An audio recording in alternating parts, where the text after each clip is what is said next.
Jim Bullard, thank you so much for joining us this morning. It would be great to get your sense of Bill Dudley's comments about the end value, the end terminal rate that we are expecting for policy, given how high inflation has gone. A lot of people think it's not going to get beyond 2%. He said 3 to 4%. Do you think that that is a realistic end policy rate?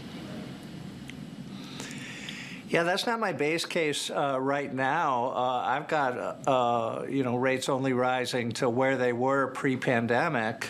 And I think it's good to keep in mind here that the pre-pandemic economy was not a zero interest rate economy. So whenever you think we're back to the pre-pandemic levels of output, which we already are, and the pre-pandemic level of labor market performance, then that should be the moment that you're back at the pre-pandemic level of interest rates. We don't really have that kind of plan in place right now, but maybe that's something to think about. I think, this rate policy and tacking hawkishly now could pay great dividends for the committee in the year ahead or the 18 months ahead, because it means that we would have to do less later on, and you'd smooth this whole process out some. I think the scenario that Bill Dudley was describing was one where we get behind the data too far, and then we have to move more aggressively later.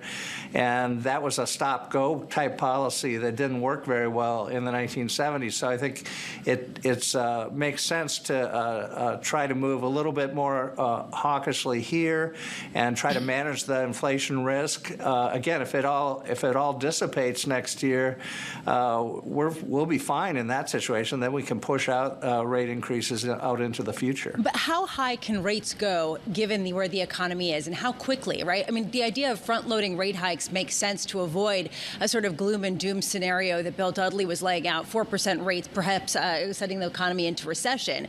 But how high could we currently handle given the trillions of dollars of debt that we've incurred?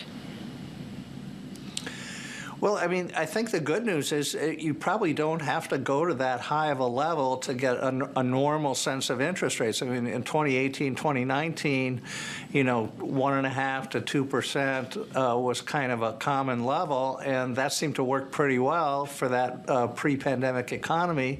There were some adjustments, some trade issues going on then, and other things, but I kind of take it as good news that we wouldn't have to go to that high of a level to remove the accommodation and remove the upward pressure that we're putting on inflation with our current policy.